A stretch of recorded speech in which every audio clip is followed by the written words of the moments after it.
அத்தியாயம் 97. யார் சொன்னா அவ இந்த வீட்டு மருமகனு என்று கோபமாக கத்தினான் அக்னி.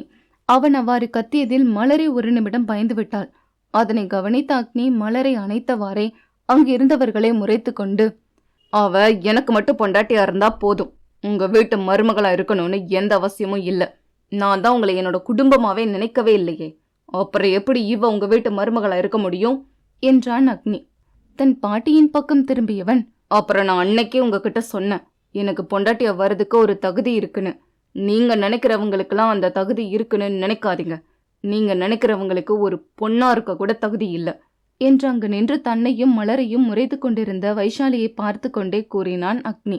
ரொம்ப ஆடாதடா அக்னி, அம்மா சொன்னதுல என்ன தப்பு இருக்கு? இந்த வீட்டு மருமகளா வர்றதுக்கு அவளுக்கு என்ன தகுதி இருக்கு?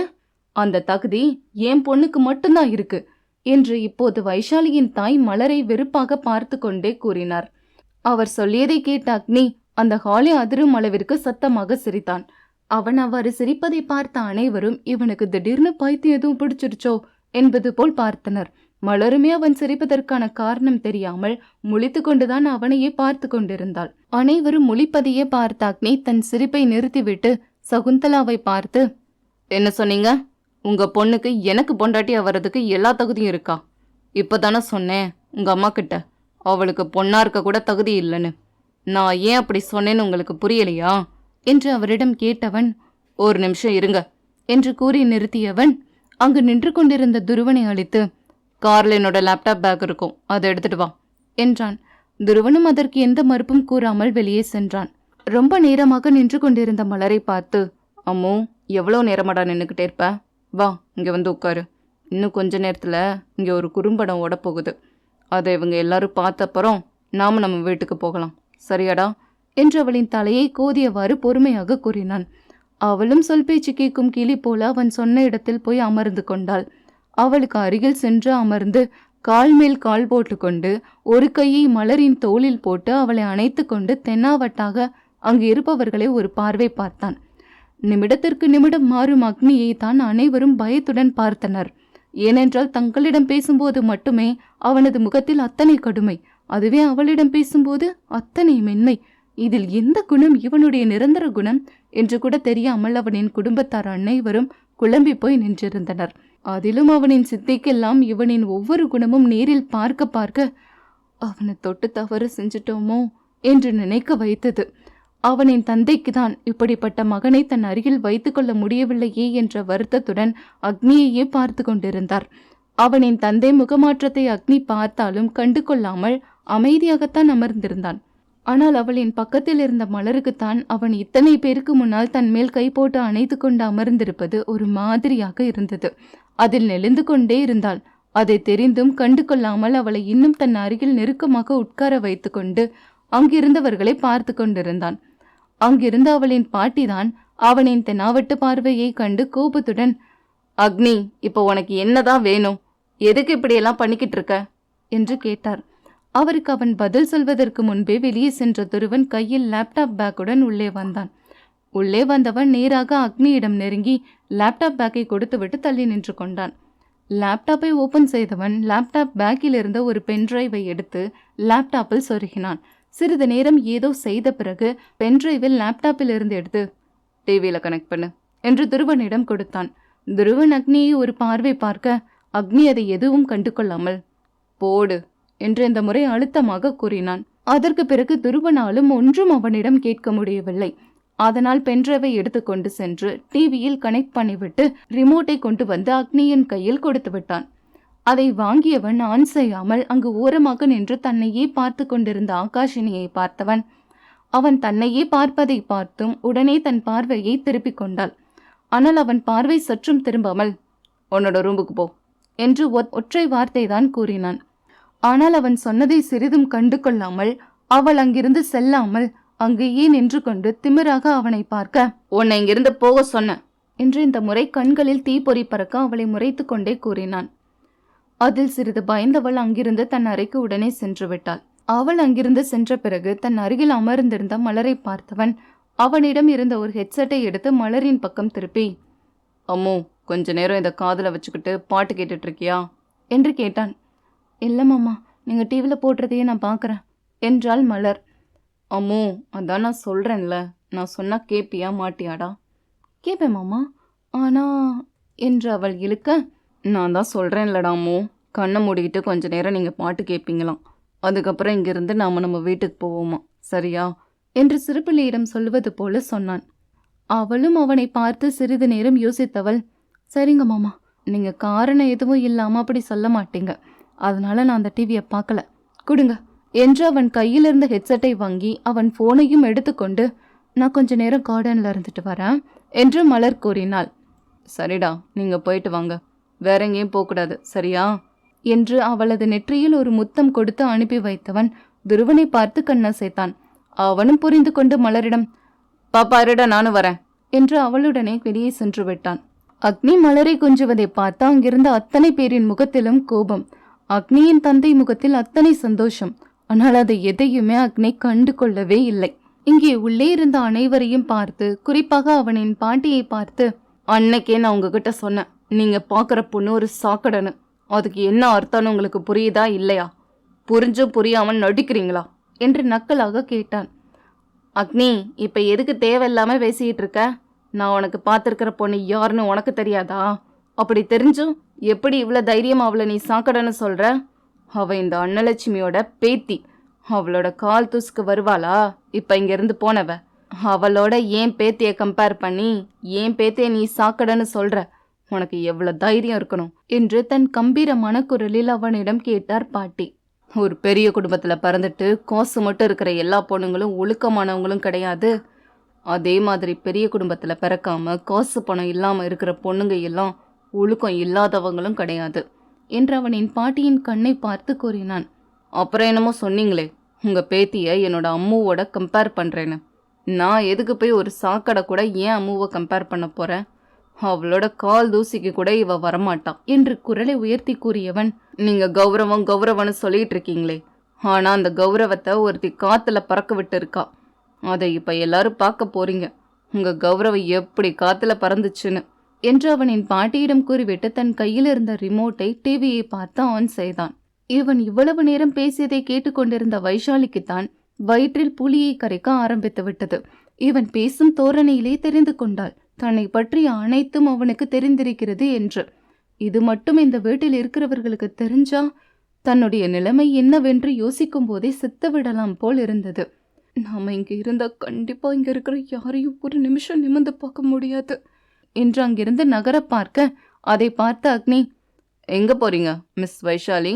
உங்க படத்தை தான் நான் காட்ட போறேன், நீங்க இல்லாம எப்படி அதை பாக்குறது என்று கூறியவன் அங்கு நின்றிருந்த அவளின் அம்மா சகுந்தலாவை பார்த்து, உங்க பொண்ணு கொஞ்ச நேரம் அமைதியா அதே இடத்துல நிக்க சொல்லுங்க, அந்த இடத்த விட்டு அங்கிருந்து எங்கேயாவது நகர்ந்தான்னு வச்சுக்கோங்க, கண்டிப்பா கால் இருக்காது, நான் சொன்னா கண்டிப்பா அதை செய்வேன் என்று அவரை பார்த்து அழுத்தமாக கூற, அதிலேயே வைஷாலிக்கு உடல் எல்லாம் நடுங்க ஆரம்பித்து விட்டது. அவள் அப்படி நடுங்குவதை பார்த்த அவளின் அருகில் இருந்த அவளின் அம்மா, ஏய் என்னத்தடி பண்ணி தொலைச்ச? அவன் ஏதோ காரணம் இல்லாம அப்படி சொல்லி தொலைய மாட்டான், என்னத்தை தாண்டி பண்ணி தொலைச்ச என்று அவளுக்கு மட்டும் கேட்பது போல் கேட்டார். ஆனால் வைஷாலி வாயவே திறக்கவில்லை. எப்படி திறப்பாள்? அவளின் லீலைகளைத்தான் ஒன்று விடாமல் அவன் தெரிந்து கொண்டானே. அவனுக்கு தன்னை பற்றி அனைத்தும் தெரிந்திருக்கிறது என்று தெரிந்ததிலிருந்து அவளால் யாரின் முகத்தையும் நிமிர்ந்து கூட பார்க்க முடியவில்லை. இதில் தன் அம்மாவிடம் என்னவென்று அவள் கூறுவாள்? அத்தியாயம் 98. அக்னி வைஷாலியை பார்த்து கொண்டே ரிமோட்டின் பட்டனை அழுத்த உடனே டிவியிலிருந்து ஒரு வீடியோ ஓட ஆரம்பித்தது. அதில் எடுத்தவுடன் ஒரு ஃபாரின் இளைஞன் அழகாக சிரிப்பதுதான் இருந்தது. அந்த இளைஞனை பார்த்ததும் அங்கிருந்தவர்கள் அனைவர் முகத்திலும் புஷ் என போய்விட்டது. இதுதானா?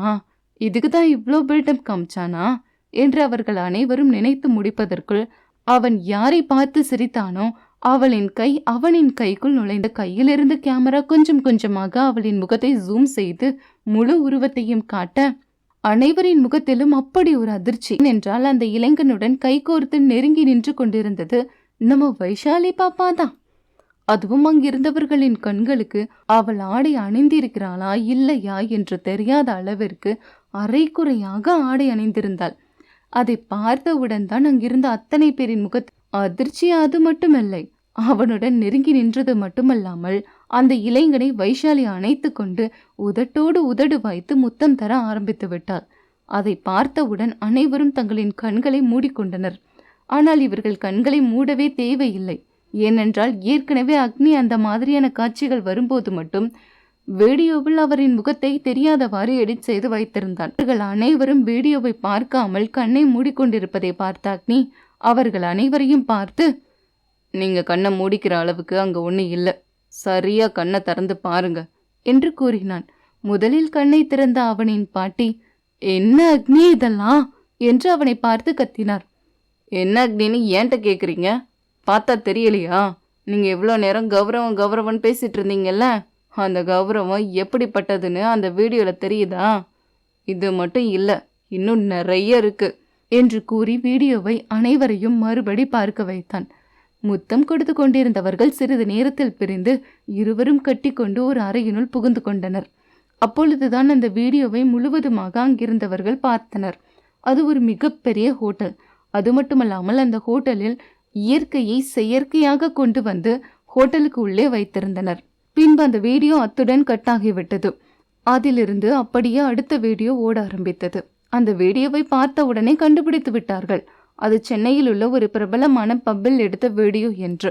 இரவு நேரத்தில் பல ஆண்களுக்கு நடுவே வைஷாலி தன் உடலை வளைத்து ஆடிக்கொண்டிருந்தாள். இதே மாதிரி 5-6 வீடியோக்களில் வைஷாலி பல ஆண்களுடன் இருந்த காட்சிகள் ஓடிக்கொண்டிருந்தன. அதற்கு மேல் அவர்கள் பார்க்க வேண்டாம் என்று நினைத்த அக்னி டிவியை நிறுத்திவிட்டு பென்ட்ரைவை டிவியிலிருந்து எடுத்துக்கொண்டான். அவர்கள் அனைவரையும் ஒரு பார்வை பார்த்தவன், என்னமோ சொன்னீங்க, இந்த குடும்பத்தோட கௌரவம் நான் அம்முவை கல்யாணம் பண்ணா போயிடும்னு. இப்ப யாரோட கௌரவம் காத்துல பறந்துகிட்டு இருக்கு என்று தன் பாட்டியை அழுத்தமாக பார்த்து கொண்டே கேட்டான். அவனின் பாட்டிக்கும் என்ன பதில் சொல்வதென்றே தெரியவில்லை. அவர் இதை சற்றும் எதிர்பார்க்கவும் இல்லை. தன் பேத்தி இந்த மாதிரி ஒழுங்கற்ற வேலைகளை செய்திருப்பாள் என்று அவர் நினைத்து கூட பார்க்கவில்லை. அவனுக்கு எந்த பதிலும் சொல்ல முடியாமல் முதல் முறையாக தலை குனிந்து நின்றார். இதில் வைஷாலியின் அம்மாதான் அமைதியாக இருக்காமல் அக்னியை பார்த்து, இதெல்லாம் நீயா ஏற்பாடு பண்ண வீடியோவா அக்னி? இது யாரும் இங்க நம்ப மாட்டோம். என் பொண்ணு அப்படின்னா வளர்க்கல. என் பொண்ணு இந்த மாதிரி ஒரு செயலை கண்டிப்பா செஞ்சிருக்க மாட்டான் என்று அக்னியிடம் கோபமாக பேசினார். ஆனால் அதை கேட்ட அக்னிக்கு தான் இவர் எந்த லிஸ்டில் வைப்பது என்றே தெரியாமல் பார்த்தான். பிறகு, ஓ அப்படியா, இதெல்லாம் நான் ஏற்பாடு பண்ண வீடியோ அப்படிதானே? அப்போ சரி, அப்போ இதெல்லாம் உண்மையா இல்லையான்னு உங்க பொண்ணுகிட்ட கேளுங்க என்று அங்கு தலை குனிந்து நின்று கொண்டிருந்த வைஷாலியை பார்த்து கை நீட்டினான் அக்னி. அதை கேட்ட வைஷாலியின் அம்மா, நான் எதுக்கிட்ட என் பொண்ணுகிட்ட கேட்கணும்? என் பொண்ணை பத்தி எனக்கு தெரியும். கண்டிப்பா இந்த மாதிரி வேலையா அவ பண்ணி இருக்கவே மாட்டான். உன் பேச்சை கேட்டு நான் என் பொண்ணுகிட்ட கேட்பேன்னு நினைக்கிறியா? கண்டிப்பா மாட்டேன். என் பொண்ணு மேல எனக்கு நம்பிக்கை இருக்கு என்று கத்தினார். என்ன பண்றது மிஸ்ஸஸ் கேசவன், இவ்வளோ நம்பிக்கை உங்க பொண்ணு மேல வச்சிருக்கீங்க. உங்க நம்பிக்கைய உங்க பொண்ணால காப்பாற்ற முடியலையே என்று உச்சி கொட்டி கொண்டு கூறியவன் தன் கையில் இருந்த பென்ட்ரைவை மறுபடியும் டிவியில் கனெக்ட் பண்ணி இன்னொரு வீடியோவை பிளே செய்தான். மறுபடியும் எந்த வீடியோவை போடுகிறான் என்று அனைவரும் டிவியை பார்த்து கொண்டிருக்க அதில் சகுந்தலாவின் தோழி விமலாதான் இருந்தார். அவர் ஒரு பெண் மருத்துவர். அவரை வீடியோவில் பார்த்ததும் இங்கே வைஷாலியின் உடல் எல்லாம் தன்னால் ஆட ஆரம்பித்து விட்டது. விமலாவை அந்த வீடியோவில் பார்த்ததும் சகுந்தலாவிற்கு, இது என்ன விமலா வீடியோல வரா என்று தனக்குள் சொல்லிக்கொண்டே அதனை பார்க்க அதில் அவரின் தோழி முதலில் பேசியது, என்ன மன்னிச்சிடு சகுந்தலா என்றுதான். பிறகு சகுந்தலாவின் மகள் அவரின் ஹாஸ்பிட்டலுக்கு சென்று பேசியது அனைத்தையும் ஒன்று விடாமல் கூறினார். ஆண்டி, எப்படியாவது எனக்கு உதவி பண்ணுங்க. ஏதோ தெரியாம ட்ரிப்பு போன இடத்துல தப்பு பண்ணதால இப்படி நடந்துருச்சு. வீட்டில் தெரிஞ்சா யாருமே தாங்கிக்க மாட்டாங்க ஆண்டி. தயவு செஞ்சு எனக்கு உதவி பண்ணுங்க ஆண்டி என்று யாருக்கும் தெரியாமல் கருவை கலைக்க சொல்லி அவரிடம் கெஞ்சினாள். முதலில் மறுத்த அவர் பிறகு தன் தோழிக்கு இந்த விஷயம் தெரிய வந்தால் கண்டிப்பாய் தாங்கிக் கொள்ள மாட்டாள் என்று நினைத்த அவரும் சரி என்று ஒப்புக்கொண்டார். இதை அனைத்தையும் சொல்லி முடித்தவுடன் தானாக வீடியோ கட்டாகிவிட இப்பொழுது அக்னி அங்கிருந்தவர்களை நிமிர்ந்து பார்த்தான். இதில் வைஷாலியின் அப்பாதான். ஏற்கனவே தன் மகள் செய்திருந்த அனைத்தையும் பார்த்தவர், தாங்க முடியாத அதிர்ச்சியில் இருந்தவர். இப்பொழுது டாக்டர் சொன்ன அனைத்தையும் கேட்டு நெஞ்சை பிடித்து கொண்டு சோஃபாவில் விழுந்து விட்டார். அவர் அப்படி விழுவதை பார்த்து பக்கத்தில் இருந்த நவீன் தான் ஓடி வந்து அவருக்கு உடனடியாக தண்ணீர் எடுத்து குடிக்க வைத்தான். அவனால் கூட இதை அனைத்தையும் நம்ப முடியவில்லை. இந்த அளவுக்கு கேவலமாக நடந்திருப்பாள் என்று அங்கு நடக்கும் அனைத்தையும் பார்த்த அனைவரின் முகத்திலும் அதிர்ச்சிதான். அதிலும் அவளின் பாட்டியால் நம்பவே முடியவில்லை தன் பேத்தி இந்த மாதிரியெல்லாம் செய்திருப்பாள் என்று. ஆனால் அக்னி காட்டிய அனைத்தையும் பார்த்தவரால் நம்பாமலும் இருக்க முடியவில்லை. இதில் இருவர் மட்டுமே அதிகமாக சந்தோஷப்பட்டு கொண்டிருந்தார்கள். ஆகாஷின் அம்மா மாதவியும் நவீனின் அம்மா மரகதமும் தான் அவ்வளவு சந்தோஷத்தில் இருந்தார்கள். என்னென்ன ஆட்டம் போட்டாங்க! ஆத்தாலும் மகளும் இவ்வளவு கேவலமான வேலையை செஞ்சுட்டு தான் இந்த ஆட்டம் போட்டுட்டு இருக்காங்க என்று இருவரும் நினைத்து கொண்டு வைஷாலியை கேவலமான ஒரு பார்வையை பார்த்தனர். அங்கிருப்பவர்களின் பார்வையை தாங்க முடியாத வைஷாலி அங்கிருந்த அவமானத்தை தாங்கிக் கொள்ள முடியாமல் அழுது கொண்டே தன் அறைக்குள் ஓடிவிட்டாள். இதில் மாதவிதான் சகுந்தலாவை பார்த்து, ஏன் சகுந்தலா, இப்படி ஒரு கேவலமான பிள்ளையை பெத்து வச்சுட்டு தான் நீ எங்க எல்லாரையும் கேவலமா பேசிட்டு இருந்தியா என்று கேட்க, அதற்கு எந்த பதிலும் சொல்லாமல் அமைதியாகவே நின்று கொண்டிருந்தார் சகுந்தலா. இதுவரை தன் மகளின் மேல் அத்தனை நம்பிக்கையுடன் இருந்தவர் அவரின் தோழி கூறியது அனைத்தையும் கேட்ட பிறகு அந்த நம்பிக்கையும் தூள் தூளாக சிதறிவிட்டது. அதனால் அந்த அதிர்ச்சியிலிருந்து அவரால் வெளிவரவே முடியாமல் அப்படியே நின்று கொண்டிருந்தார். அனைவரும் எதுவும் பேசாமல் அமைதியாக இருப்பதை பார்த்து அக்னிதான் நேராக தன் பாட்டியின் முன்னால் சென்றவன், நான் அன்னைக்கு சொன்னதைத்தான் இன்னைக்கு சொல்றேன். நான் கண்டிப்பா கல்யாணம் பண்ணிக்குவேன். ஆனா அது எனக்கு பிடிச்ச பொண்ணைத்தான் நான் கல்யாணம் பண்ணிப்பேன். நான் ஆசைப்பட்ட என்னோட அம்முவைத்தான் நான் கல்யாணம் பண்ணிப்பேன். அவளை தவிர வேற எந்த பொண்ணையும் நான் கல்யாணம் பண்ணிக்கவே மாட்டேன். என் மனசுல நினைக்கவும் மாட்டேன் என்று ஒவ்வொரு வார்த்தையும் அவரை பார்த்து அழுத்தமாக கூறினான். அப்பொழுதும் அவனின் பாட்டி அடங்காமல், அதுக்கு ஒரு நாள் நான் அனுமதிக்கவே மாட்டேன். நான் பார்க்குற பொண்ணைத்தான் நீ கல்யாணம் பண்ணிக்கணும். அப்படி இல்லைன்னா நீ யாரை விரும்புறியோ அவ உயிரோடு இருக்க முடியாது என்று கண்களில் அத்தனை பழி உணர்வுடன் கூறினார்.